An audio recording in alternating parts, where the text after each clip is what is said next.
పతివ్రత పరమాన్నం వండితే తెల్లారిదాకా చల్లారలేదంట. విన్నారా ఈ సామెత? ఈ సామెత విజయసాయిరెడ్డి గారికి కరెక్ట్గా వర్తిస్తారేమో. ఎందుకంటే ఇంతకుముందు వైఎస్ఆర్సీపీలో ఉన్న విజయసాయిరెడ్డి గారు బయటకు వచ్చేసారు కదండి. ఇప్పుడు కొన్ని మాటలైతే మాట్లాడతారు. అందు గురించే నేను ఈ సామెత చెప్పాల్సి వచ్చింది. ఏంటది? పతివ్రత పరమాన్నం వండితే తెల్లారిదాకా చల్లారలేదంట. అలా ఉన్నాయి ఆయన మాటలు. ఎందుకని అంటే కనుక జగన్ గారి హయాంలోనే ఎక్కువ మత మార్పిడులు జరిగాయంట. ఒకటి, జగన్ గారు హయాంలో జగన్ గారు వందల కొద్ది చర్చిలు కట్టించాడంట ఆయన. అర్థమైందా మీకు? అంటే జగన్ గారు ఎలా చిత్రీకరించాలనుకుంటున్నాడో మీరు దాన్ని బట్టి మీ ఉద్దేశం మీకు అర్థమవుతుంది. ఇప్పుడు ఆయన అన్నారనే కాదు, నేను ఇంకో పోస్ట్ చూశానండి నిన్న. ఏంటంటే అధికారం కోసం అధికారం కావాలనుకునేవాడు, లేదా సెలబ్రిటీ అవ్వాలనుకున్నవాడు, లేదా వైరల్ అవ్వాలనుకున్నవాడు, ప్రతి ఓడు కూడా ఎవడైనా సరే ప్రతి ఓడు క్రైస్తవుల మీద పడి ఏడవడమే పని. అర్థమైందా? ఎలాంటి పోస్ట్ కూడా చదివా, నాకు చాలా ఇంట్రెస్టింగ్ అనిపించింది. అరే నిజమే కదా, మనోడు రాసింది కరెక్టే కదా, అతను పెట్టిన పోస్ట్ కరెక్టే కదా అనిపించింది. ఎందుకంటే ప్రతి ఓడు క్రైస్తవుల మీద పడి ఆడవడమే. కారణం ఏంటి అని అంటే కనుక ఇప్పుడు ఎందుకు వచ్చింది ఆ చర్చ అంటే, విజయసాయిరెడ్డి గారు కొన్ని వ్యాఖ్యలు చేశారు, మామూలు వ్యాఖ్యలు కాదు. కానీ ఇదే వ్యాఖ్యలు దీని గురించి మనం మాట్లాడదాం, చాలా ఇంట్రెస్టింగ్ ఉండబోతుంది. విజయసాయిరెడ్డి గారు మాట్లాడిన వీడియో పెడతా, అలాగే ఎవరైతే జగన్ గారి బావగారు బ్రదర్ అనిల్ కుమార్ గారు అనుకుంటా, ఆయన మాట్లాడిన వీడియో కూడా పెడతా. అసలు ఏం మాట్లాడారు వీళ్ళిద్దరూ, అసలు రాష్ట్రంలో వీళ్ళ జగన్ గారి గురించి ఏం చెప్పాలనుకుంటున్నారు అనే దాని మీద ఈ వీడియో ఉండబోతుంది. రాష్ట్ర ప్రజలందరికీ తెలియాల్సిన వీడియో అండి. ఖచ్చితంగా ఫస్ట్ అయితే మీరు లైక్ చేయండి. మీరు లైక్ చేస్తే ఎక్కువ మందికి ఇన్ఫర్మేషన్ షేర్ అవుతుంది. కొత్తగా మన ఛానల్ చూస్తే పక్కాగా సబ్స్క్రైబ్ చేయండి. మీ అమూల్యమైన అభిప్రాయాన్ని కామెంట్ రూపంలో తెలియజేయండి. ఏంటంటే అధికారం కోసం హిందుత్వం కావాలి, అధికారంలోకి వెళ్ళాలంటే హిందుత్వాన్ని మనం ఆపాదించాలి. ఏంటి, హిందుత్వాన్ని అడ్డుపెట్టుకుంటే మనకు అధికారం దక్కేస్తుంది, మనకు పదవులు వచ్చేస్తాయి, హిందుత్వాన్ని అడ్డుపెట్టుకుంటే చాలు అని ఎవరు పడితే వాడు, ఆళ్ళని కాదు ప్రతి వాళ్ళు కూడా. కాబట్టి ఒక్కసారి అసలు విజయసాయిరెడ్డి గారు ఏం మాట్లాడతారు వింటే మీకు ఒక క్లారిటీ వస్తారు.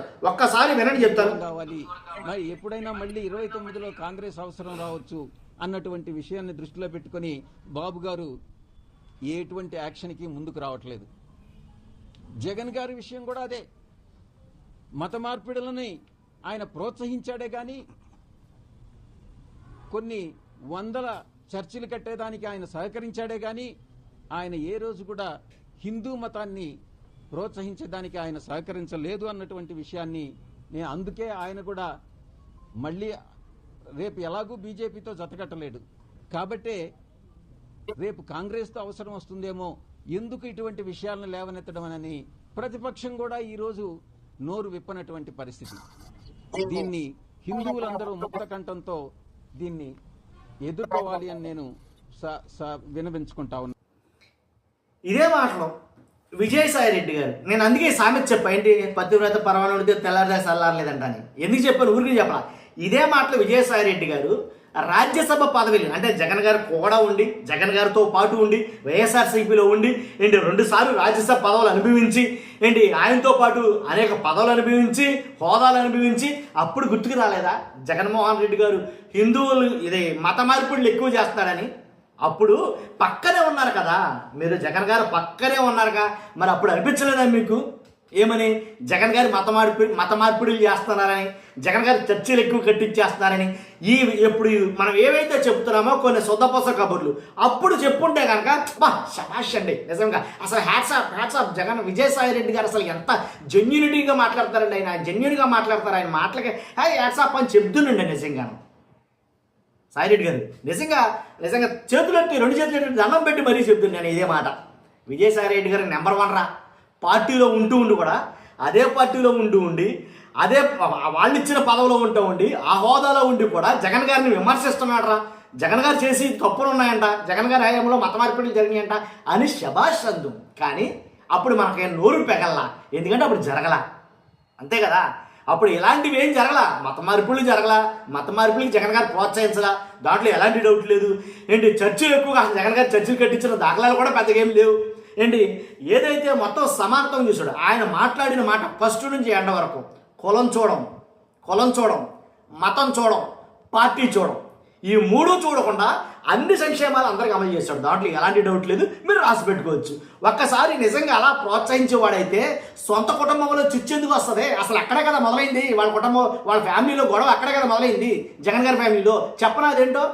ఏదైతే వాళ్ళ బావ బ్రదర్ అనిల్ గారు ఉన్నారో ఆయన మాట్లాడిన మాట ఏంటి జగన్ గారి దగ్గర, ఇలాగ చాలామంది పాస్టర్స్ అడుగుతున్నారు కాబట్టి ఫెలోషిప్లు పెడతాను ఏంటి, చర్చిలు కడతాను, మీరు ప్రభుత్వం తరఫున మీరు సపోర్ట్ చేయండి అంటే, జగన్ గారు చెప్పిన ఒకే ఒక మాట, ఏకైక మాట జగన్ గారు చెప్పడమే కాదు వాళ్ళ బావగారే అంటున్నాడు ఆయన మీద కోపంతో. ఏమని? అబ్బాయి ఏం కుదరదు, నీ పని నువ్వు చూసుకో, నా పని నేను చేసుకుంటాను అన్నట్టుగా మాట్లాడారు. ఏం జరగని పని అని చెప్పుకొచ్చారు ఆయన, ఆయన ఒప్పుకోలేదు ఎందుకు అని మాట్లాడాడు. అదే మాట షర్మిల గారి దగ్గర చెప్పారండి ఈయన బ్రదర్ అనిల్ గారు, ఏమని ఇలా అంటున్నాడు మీ అని చెప్పేసి. అని అంటే ఆవిడ అన్నదంట, సరే ఆయన ఒప్పుకోకపోతే మనం ఏం చేద్దాం, నీ పని నువ్వు చేసుకో, ఆయన పని ఆయన చేసుకుంటాడు అని అన్నదంట. కాబట్టి ఇలా నేనంటాం కాదు కానీ, అంటా కాదు కానీ బ్రదర్ అనిల్ గారు మాట్లాడిన మాటే డైరెక్ట్గా నేను మీకు పెడతాను, అదే పెడతాను వినండి. ఎంతో మాటలు ఇచ్చాను, ఐ గేవ్ దెమ్, నేను చేస్తాను, ఇట్లా వాళ్ళు అడిగారు చేస్తాను అన్నాను, నన్ను పక్కన పెట్టేశాడు. నన్ను పైగా పక్క పెట్టకపోగా నన్ను ఇది చేయొద్దన్నాడు, ప్రీచింగ్ చేయొద్దన్నాడు. సో అప్పుడు షర్మిలా గారు ఏమన్నారంటే, నీ పని నువ్వు చేయి, ఈయన పని ఏం చేస్తాడు, నువ్వు పాలిటిక్స్. చూసారుగా ఎంత క్లియర్ కట్గా, క్రిస్టల్ క్లియర్గా అనిల్ గారు మాట్లాడుతున్నారో చూసారుగా. కాబట్టి జగన్ గారు ఒప్పుకోవాలా, అప్పుడు ఒప్పుకోలేదు, ఇప్పుడు ఒప్పుకోలేదు, ఎప్పుడు ఒప్పుకోవాలా. ఆయన మతాన్ని ప్రచారం చేయడానికి ఇష్టపడలేదు, మానవత్వాన్ని ప్రచారం చేయడానికి అయితే ఇష్టపడతాడేమో కానీ, ఎందుకంటే మనం చూసిన దాన్ని బట్టి చెప్తున్నాం అంతే. కాబట్టి 100% విజయసాయిరెడ్డి గారు మాట్లాడే మాటల్లో ఎలాంటి వాస్తవం లేదు. ఇప్పుడు ఏదో అధికారం కావాలి, పార్టీ పెట్టబోతున్నాడంటే ఆయన, ఆ పార్టీ పెట్టడానికి ఒక హైప్ కావాలి. హైప్ కావాలంటే హిందుత్వాన్ని భుజంగా చేసుకోవాలా, వేసుకుంటే నేను సనాతన ధర్మనో లేకపోతే నేను హిందూ ధర్మాన్ని పాటిస్తానో లేకపోతే హిందుత్వాన్ని ఏంటి అడ్డు పెట్టుకోవడమనో చేస్తే హిందువులందరూ సపోర్ట్ చేస్తారు, ఆటోమేటిక్గా మనకంటూ ఒక హైప్ క్రియేట్ అవుతుంది, మనకు అధికారం వస్తుంది అని లెక్కేస్తున్నారు. కానీ అది తప్పండి. వచ్చిన ప్రతి ఒడు కూడా ఇదే మాట. అయితే క్రైస్తవులను తిట్టడం లేకపోతే ముస్లింలను తిట్టడం, అందరూ ఒక్కటని ఏ నాయకుడు చెప్తాడో నాకు అర్థం కాలేదు కానీ అలా జగన్ గారు చెప్పారండి, దాంట్లో ఎలాంటి డౌట్ లేదు. చూస్తారు మీరు అందరికీ మీ అభిప్రాయం చేస్తే కామెంట్ రూపంలో తెలియజేయండి. ఫస్ట్ అయితే లైక్ చేయండి. Thank you.